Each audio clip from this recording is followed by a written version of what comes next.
একজন মুসলিমের যন্ত্রণা, একজন মুমিনের যন্ত্রণা, আল্লাহর প্রতি যার বিশ্বাস আছে তার যন্ত্রণা এমন ব্যক্তির যন্ত্রণার সমান হবে না যে সৃষ্টিকর্তায় বিশ্বাস করে না। ইমানদারের মৃত্যু, দুর্দশা, ভোগান্তি কখনোই তাদের ভোগান্তির সমান হবে না যারা আল্লাহকে বিশ্বাস করে না।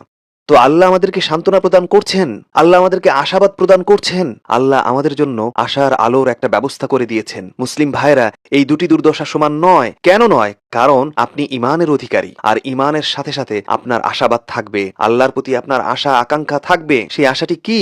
দুই ধরনের আশা রয়েছে, একটি হলো পার্থিব আশা, আরেকটি হলো ধর্মীয় আখেরাত কেন্দ্রিক আশা। পার্থিব আশার ক্ষেত্রে আপনি আল্লাহর সাহায্য আশা করছেন, আপনি আল্লাহর পক্ষ থেকে বিজয় আশা করছেন, আপনি আল্লাহর অলৌকিক হস্তক্ষেপের আশা করছেন। কারণ যখন আল্লাহ কোনো কিছু করার সিদ্ধান্ত নেন, তখন ছোট বাহিনী বড় একটি বাহিনীকে পরাজিত করে দেবে, একজন মাত্র ব্যক্তি একটি জনগোষ্ঠীকে পরাজিত করে দিবে। তো আপনি এই পৃথিবীতে আল্লাহর প্রতি আশা পোষণ করেন।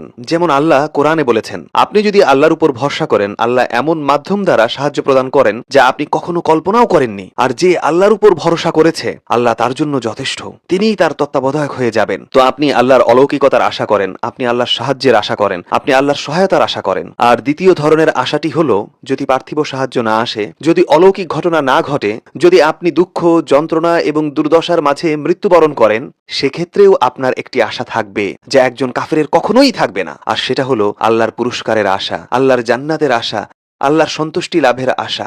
আপনার আখিরাতের পুরস্কারকে কখনোই নিঃস্ব অবস্থার এমন ব্যক্তির সাথে তুলনা করা যাবে না যে আখিরাতে বিশ্বাস করে না। তো এই দুটি কখনোই সমান নয়। ইমানদার সর্বদাই বিজয়ী, ইমানদার সর্বদাই বিজেতা, এই দুনিয়ার ফলাফল যাই ঘটুক না কেন।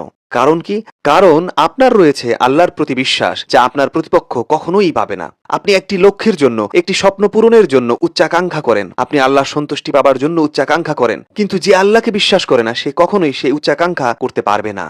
তো তৃতীয় প্রজ্ঞাটি হলো, ঈমান আমাদেরকে আশা প্রদান করে, ঈমান আমাদেরকে সাহস প্রদান করে, ঈমান আমাদেরকে সম্মুখে চালিত করে, ঈমান আমাদেরকে ভবিষ্যতের প্রতি দৃষ্টি প্রসারিত করার সুযোগ করে দেয়। যদি এই পৃথিবী অন্ধকারাচ্ছন্ন এবং বিবর্ণও হয়ে যায়, যদি এই পৃথিবী আপনাকে পৃষ্ঠ প্রদর্শনও করে, ঈমান আপনাকে এগিয়ে যাওয়ার আশা প্রদান করবে এবং আপনাকে তাড়িত করবে এমন কিছু করার জন্য যা হয়তো আপনি অন্যথায় করতেন না। এটাই হলো তৃতীয় প্রজ্ঞা।